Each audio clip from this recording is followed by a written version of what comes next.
Сәлем балақай, сабаққа қош келдің. Бүгінгі сабақ Activity Book'тың 10-шы және 11-шы беттегі тапсырмаларын орындайтын боламыз. Сабақ ұнаса видеоға лайк басып, каналыма тіркеліп, қолдап кет. Ендеше сабағымызды бастаймыз. 10-шы беттегі 16-шы тапсырма. Which picture, read, count and find out. Қай сурет екенін табамыз, оқимыз, санаймыз және де табамыз.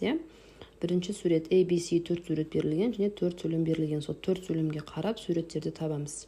In this picture, the animals have got 14 legs all together.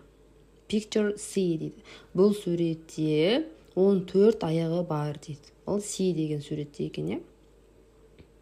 Енді екінші сөйлем. In this picture, the animals have got 22 legs all together. Бұл суретте неше аяқ бар дейді? 22, 22 аяқ бар. Екінші сөйлемді аяқтарын санап табатын боламыз. Үшінші сөйлем. In this picture, the animals have got 26 legs all together. Бұл суретте жануарлардың 26 аяғы бар. 26 аяқты санап белгілейтін боламыз. In this picture, the animals have got 22 legs all together. Бұл суретте жануарлардың 33 аяғы бар. Бір суретті санап, аяқтарын солай белгілейтін боласыңдар.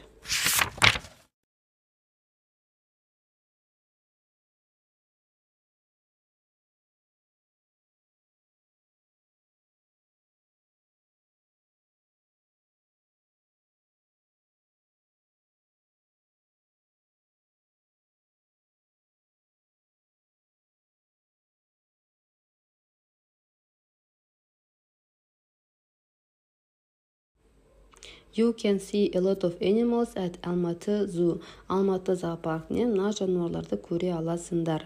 Zebras B, white lions D, deer C, bears A. Осымен 10-шы және 11-шы беттегі тапсырмаларды толықтай орындап шықтық. Тапсырмалар өте оңай, жеңіл түрде орындалады. Келесі сабақта кездескенше, сабақ ұнаса лайк басып, подписаться басып кет.